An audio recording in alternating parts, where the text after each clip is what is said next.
Where'd all the people and their cameras go? Good morning. Appreciate you, Roger. Lenny. There we go. Carlos, Christine, Mr. Mike Rivers, Namita, nice to see you. Deborah, Rob, always nice to see you. Victoria, nice to see you. Oh, there are two Victorias right next to each other. Interesting. All right, so today we're going to talk about implementing the Med-C. Babs, what a cool name. So here's what I want to talk about. Wendy, always nice to see you. And Danny, am I pronouncing that correctly? All right.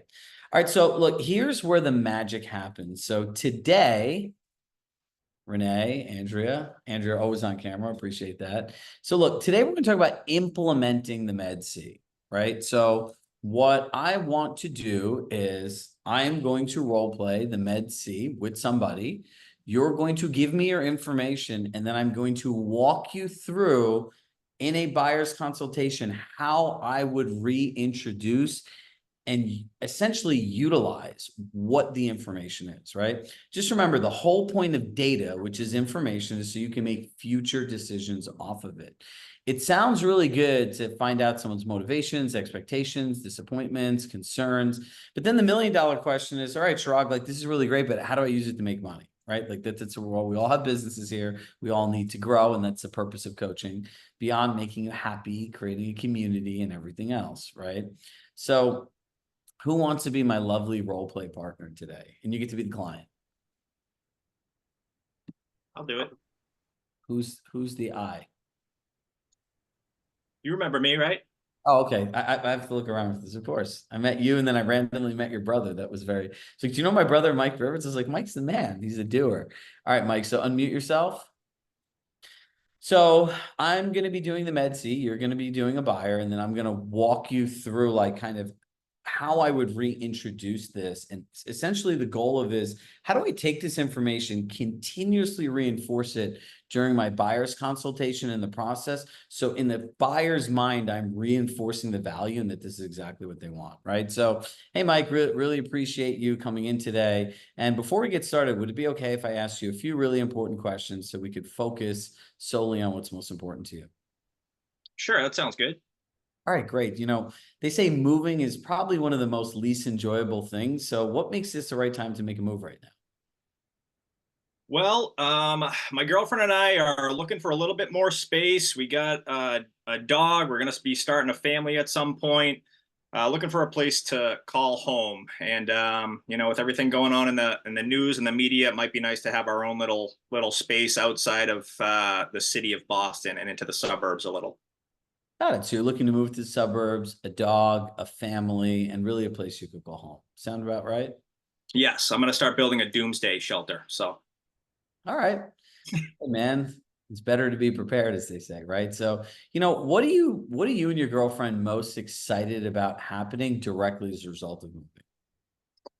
I think at the moment we're in a place where we're renting, so we're not really able to make some improvements that we'd really like to make. So being homeowners would enable us to really take whatever steps we want in owning a single family home and creating a space that we really love instead of dealing with a house that's falling down around us and not being able to do anything about it.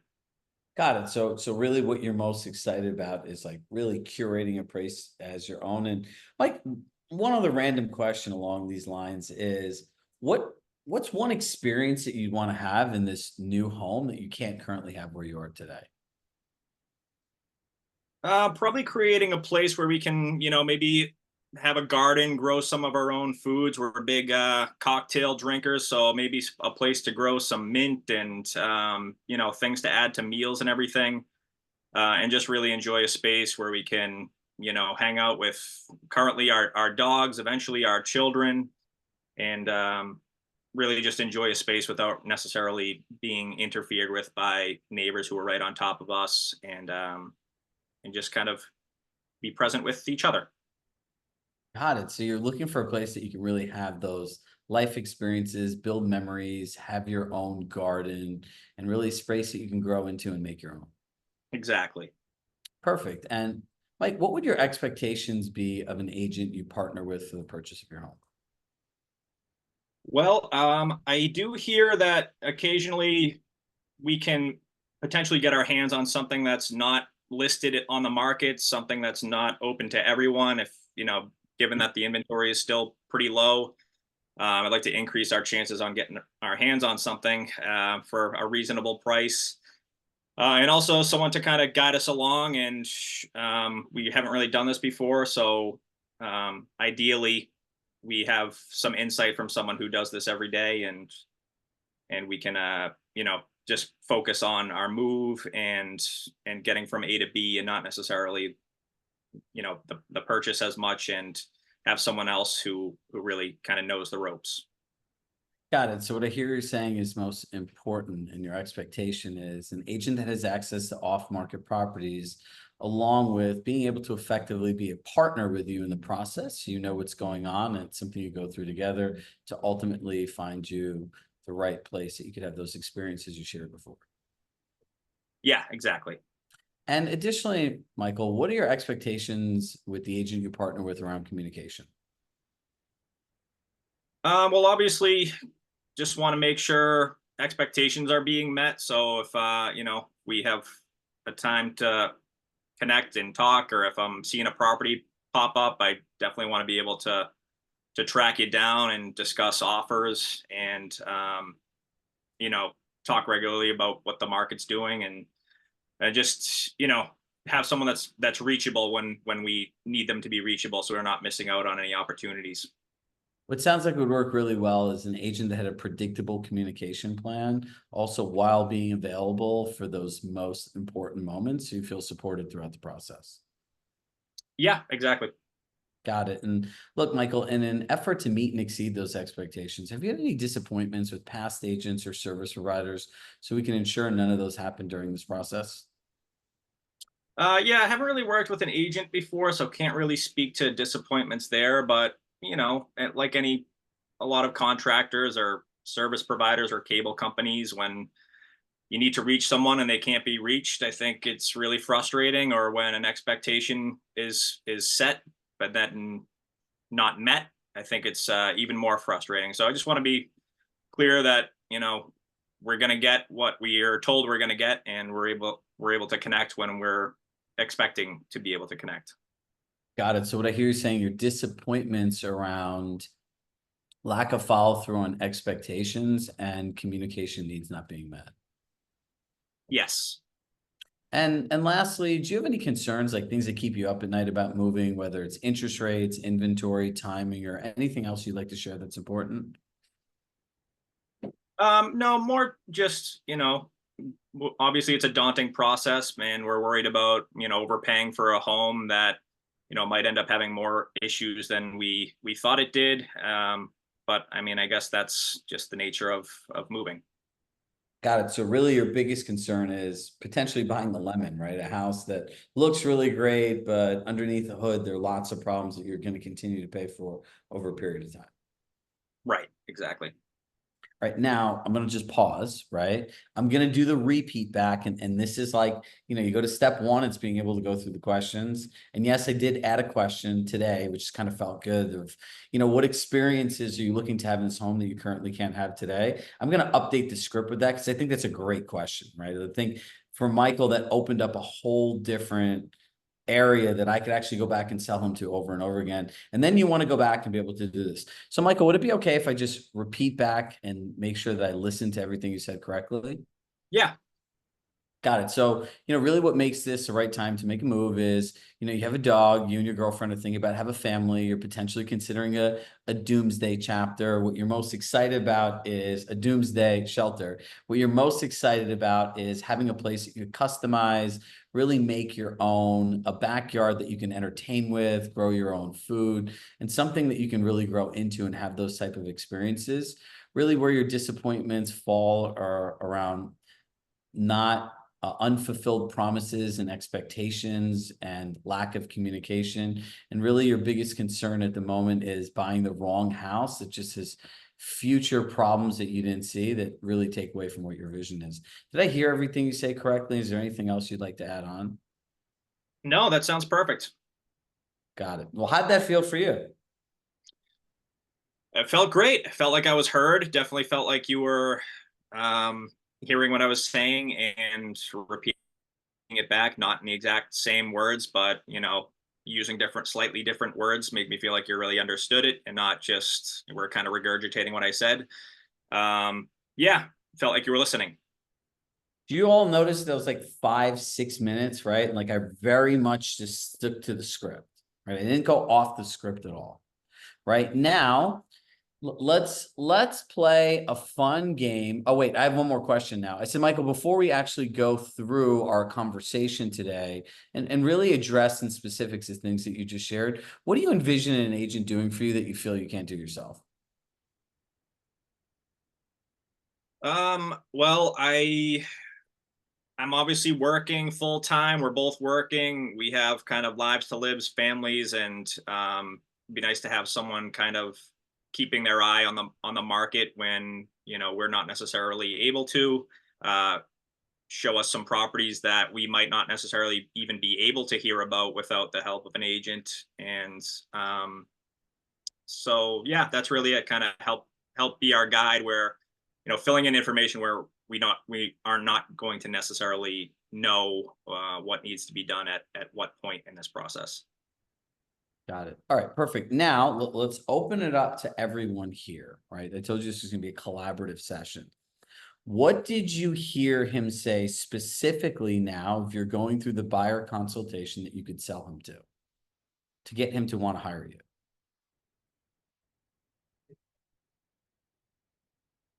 Exclusives, Compass exclusives. Off-market inventory, right?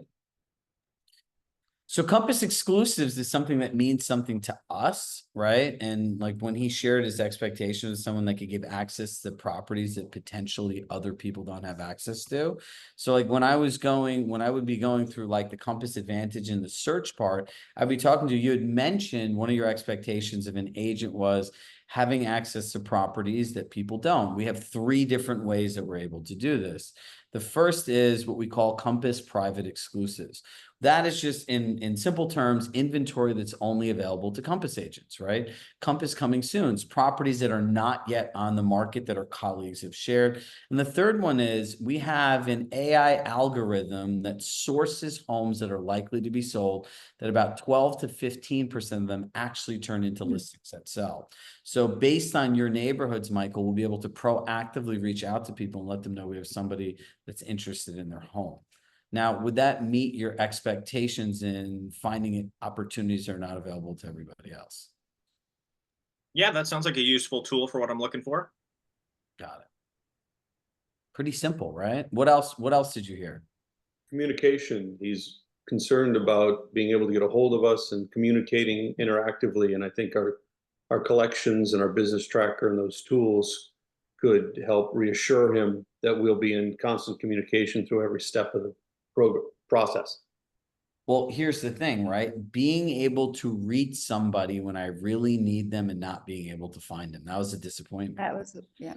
So our communication plan actually gives hours of operation, what they want updates on, emergency contact. It's a whole process to follow, right? So that would reassure him as well. Right. So when framing it, I would say, Brian, we're going to go through a predictable communication plan, which essentially will outline the things that are most important for you and get them in the time frame that works best. And then say, hey, let me ask you a question. Would you ever, and then I go through the whole cell phone example, right? Of like, would you drop your cell phone off to get service in a place you know what days of the week they're open and closed? No. Would you ever feel comfortable leaving your cell phone at a service where you didn't know their operating hours? No. And since you're a business professional and you need after hours appointments outside of normal working hours, if that company didn't offer an option, would that be one you move forward with? No. And ultimately, would you feel comfortable and confident paying something in an emergency? Like you said, if you find a property, you need to write an offer, there wasn't a clear way to get a hold of the service. And they're going to say, no. Well, you don't want that for your cell phone. So we want to ensure through this process that does not happen when you're buying your most valuable financial asset. I'm like, that's great. You see how all of this stuff connects together? What else did he share that was important? Yeah, but Chirag, one of the things that was interesting how you did that series of questions right there is that you didn't say, well, I'm available to you 24/7 anytime you want. You just, whatever. You just kind of roundabout it, gave it away, right? You approached it by saying you wouldn't want that kind of, service where you don't really know what's going on. I thought that was really great to do that. Whereas most of us will say, oh yeah, I'm reachable at any time, 24/7. You just call me 3 a.m. I'm up for you. So here's a couple things, right? So that sales tactic, because that's what it is, it's called framing. Now, the nice part about here, and people like Cherish who've been here for years, and Mike and Rob, and many of you others that I can't exactly see on my first screen, will tell you all of this stuff is stuff that I've invented, right? Like the idea of what experience you're looking for in your new home that you can't have today. That is just one I kept up with in the flow of the conversation. But I think that is a great conversation starter, right? So what I learned about framing is everyone has a view of the world, right? And when you can frame a something that you want to do based on someone's belief system, the way they see the world, the way their values are, and always what's best for them, then when you transition it to the way that you do it in your process, no one's going to go back like, yeah, but I just want someone available all the time, right? So if you start saying 24/7, listen, even drug dealers go to sleep, right? They're not available 24/7, right? Like what's open 24 hours a day, 7 days a week? Bodegas, not even 7-Eleven. It's a 7-Eleven, right? Like they're not open 24 hours. Bodegas, emergency clinics, and some pharmacies, right? Like there's not. And if you want a 24-hour on-demand luxury service, like those concierge doctors and things that people have, do you know how much money that stuff costs? It's insane. You wouldn't want to do it. Right? So anyone that says I'm available 24/7, I used to actually say this to people. I'm like, all right, that I can appreciate that. Like, now let me ask you this. Would you prefer to start the relationship on truth or a lie? And they'd say, of course, the truth. Anyone that's available 24/7 is lying to you. Come on, everyone at least sleeps like for 5 minutes a day, and then people just laugh, right? And 24/7 says, I don't have systems, I don't have processes, and I'm just reacting and flying by the seat of the pants. So like, if that's the service you want, then I'm not the right service because I operate similar to, and then I look at something else they had in their house that they bought and they already understand. Do you see why we all just need to just keep practicing? This is it. Like, I don't sell real estate every day. I don't have a fighter's chance against any of you because you, by Jesus, Andrew, I don't even know what to say. No comment. Rod, can I just ask a kind of a stupid question? MED-C, I don't know what that stands for. Would you mind? Motivations, expectations, disappointments, and concerns. Okay. Like I've been doing coaching for 17,000 hours. I've never seen anything like what Andrew just wrote in the chat. In an effort not to get canceled, I'm not going to say anything. So look, so it's motivations, expectations, disappointments, concerns. Now, let's get a little more strategic here, right? When we do the needs analysis, right? Andrew is a real one. When we do the needs analysis, we always say that, a home is where you build memories, a community is where your life happens. Mike, we want to help you find your perfect lifestyle outside Boston, right? So we're going to say, Mike, we're going to ask you a series of questions about a home outside of what you had shared, right? And the same thing about lifestyle. And essentially, those are going to be filters that we look through every property for. So we're really highlighting for you based on your view of what the best home for your family is, the good parts, the bad parts, filtering out ones that you don't.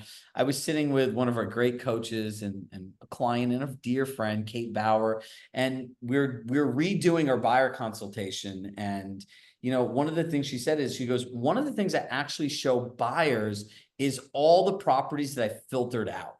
Right. So when I go to a consultation, I show a collection. I'm going to say, look, these are the ones that we picked. Here's how we communicated based on your filters. And here's the 42 properties that the buyer never saw that I personally looked at. It's like, it's curated. Right. But now during the needs analysis, I said, all right, Michael, you and your girlfriend had shared that you want something with space. What's that type of space? This is the experience you're looking for, and blah, blah, blah, blah, blah. Like, this house has all these things. Were you serious about your doomsday shelter? Right. And like all these other things I would go through in the needs analysis. Right. under his disappointments, I would frame the communication part. You had shared your disappointments and, you know, the expectation that I set, because remember what he said is met expectations. I would say the expectation that I had set was that we would have a predictable communication plan and a clear way that we were collaborating and that your needs are going to be met. Would it be okay if I shared that with you? Now, before I do that, let me ask you some questions. They might seem crazy, but I promise there's a method to my madness. And I would go through those questions, right? Concerns. Now, this is the biggest part that I want you all to start really understanding.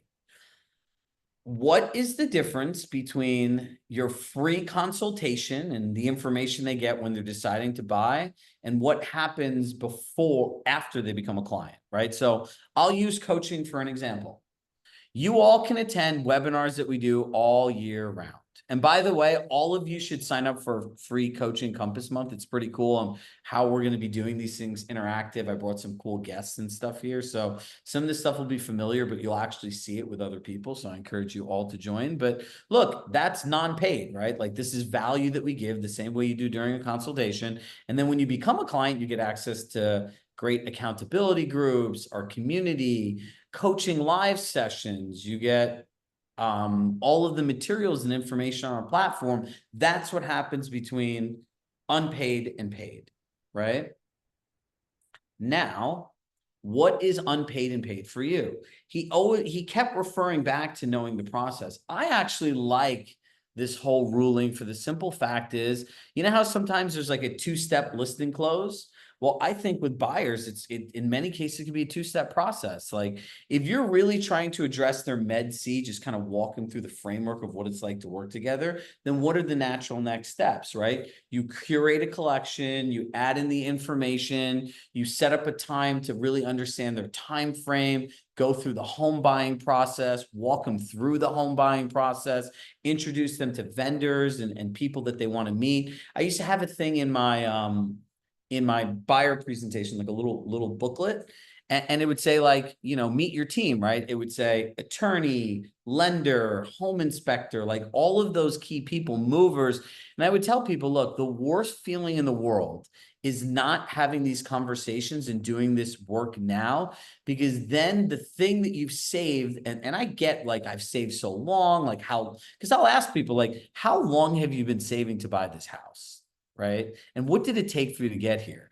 Because I'm literally taking that information. Like, remember, Michael, you had said that you'd been saving for 10 years. You've been in a relationship for 7, confidentially shared you want to get married and this is your forever home.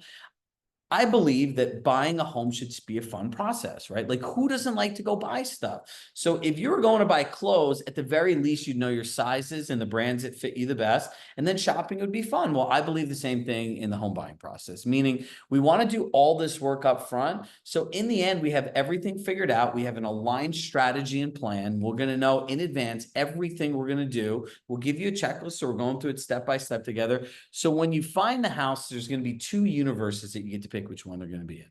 Can I share this with you, Michael? The first one is, I don't need time. I've read this on the internet. I've used ChatGPT. I've gone on Zillow. I don't really need this. And then we find a house in a competitive market. I'm going to be telling you, you need to put this house. You probably have to bid above asking. You need to get a home inspection, or it's only for informational purposes. You need to sign a contract. You need to find a lawyer, or you need to go into escrow. And how would that feel for you? Would that feel like a high pressure sale? Would that feel enjoyable? Yeah, sounds like a lot would be thrown at me at the last minute.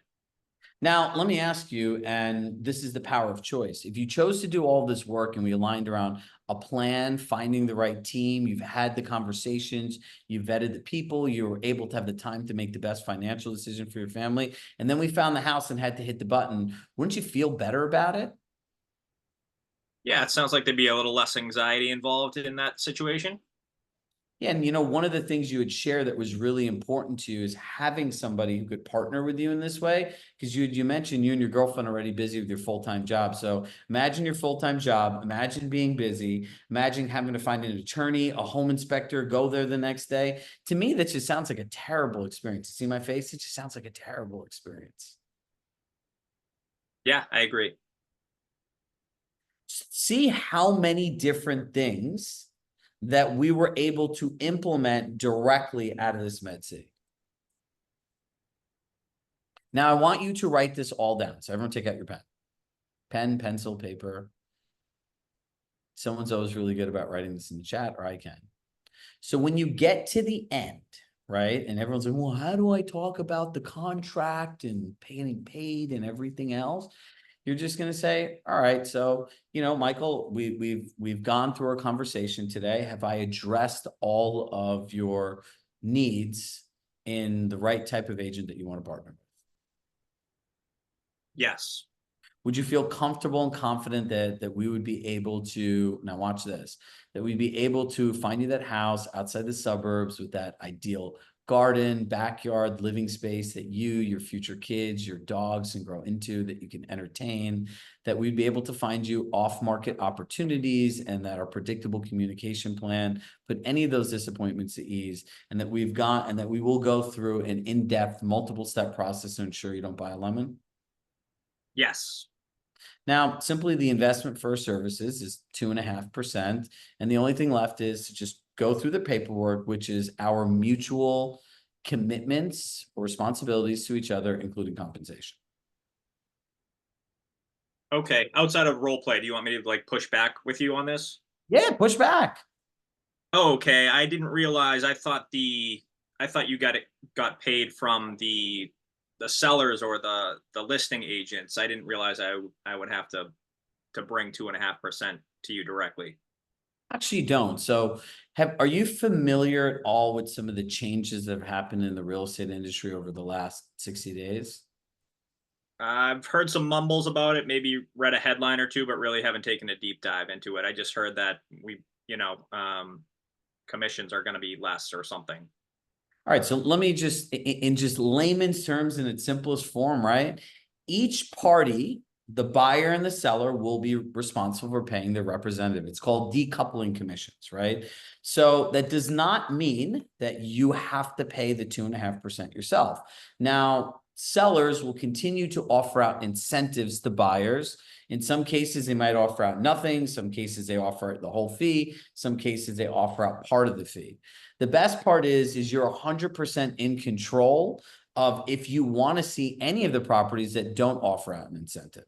So ultimately, before we go see anything, we will want to make sure that you feel comfortable and confident with the incentive that's offered, or potentially what would be your exposure in the situation. And Michael, always know this, just because they don't offer it doesn't mean that we can't build it into an offer and ask for it as well.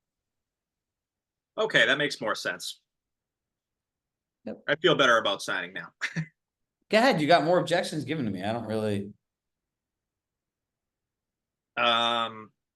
Well, would it make more sense to, go to the listing agent directly and make an offer that way? That way I'm, more likely to maybe get a property without necessarily having to pay a commission out of pocket if they're not offering it.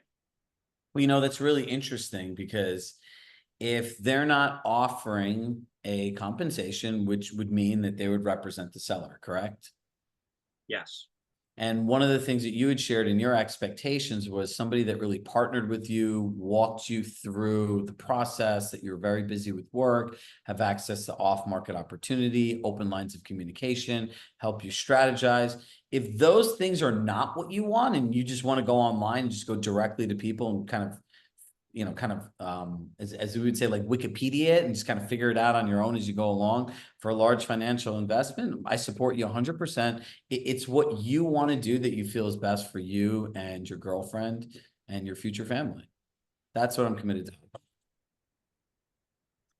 Okay, yeah, I guess that makes sense. Definitely looking for a little bit more support. Are we able to sign a contract for a shorter period of time until we kind of get a feel for this process here? Yeah, so I always say the first weekend's on me. It's like a date, right? I have to bring you out on a date before we get into a relationship. So essentially, we could sign an agreement that will cover the houses at the 2.5% that we look at, and then after that, I'll see if this is a good fit for me. You'll see if it's a good fit for you, and then we decide mutually if it's good for both of us.